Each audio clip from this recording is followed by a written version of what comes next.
Yesterday, I thought it was pretty good. We had it to replace the mock car crash, and with the car crash, that's always a good demonstration, but it's hard to get people's attention since we're outside.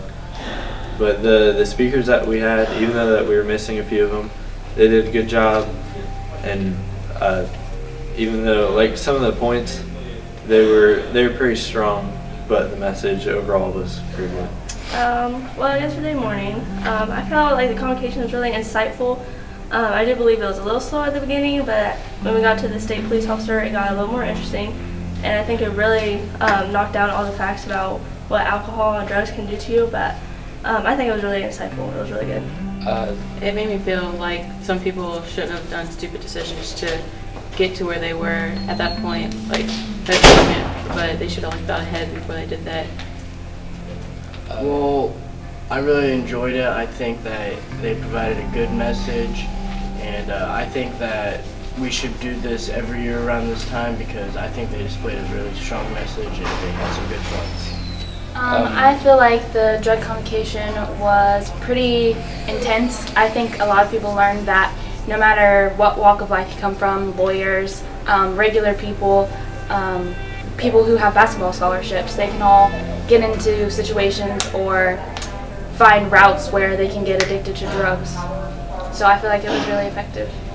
Well, they basically told us not to be drinking and driving, which that's always a push. You really don't want to do that because you know we're going to lose your life on prom, which I mean, it's all right to have a good time, but just be sure you're safe about it. I think not only for prom, but just for life in general, it kind of helps you because we saw the pictures of the people that were addicted to meth and other drugs and what happened to them over a certain time, and it just helps out.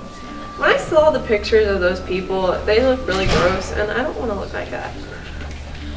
Well, to start off, I didn't even want to do bad decisions during prom or in life, but I do think that for those students who did want to do bad decisions, I think it's going to have them think about it. I think it's going to change their minds.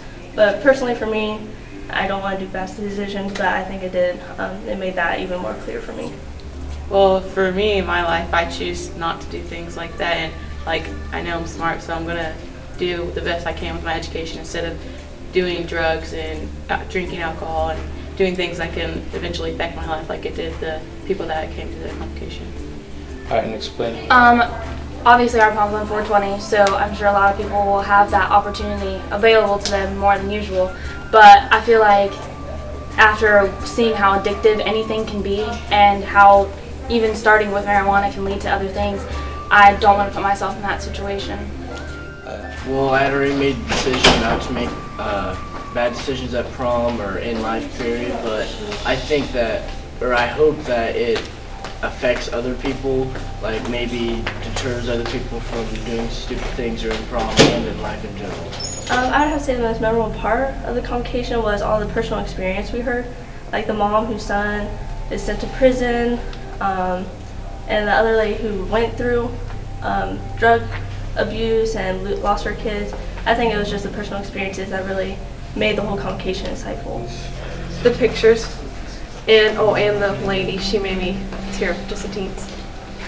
Well, I thought when J.D. Price's grandma was talking about her son, that was pretty powerful. Just what could happen if you do the drugs or anything like that. So that's probably the most powerful. The most memorable part for me would have been when the officer came out and explained how you can get so many years for just buying batteries or buying a bottle or providing the stuff for people to make these drugs, how you can get so many years just for going out and getting stuff for them, and it just, the amount of time you can actually get was a shocker for me. When the guy came up and he didn't go to jail, but after he was using drugs and things, he ended up changing his life around and then going to the churches and things. Like, it shows that, yeah, you can get away with those things and still not go to jail, but it's still bad, so it messes up your life for you, yourself.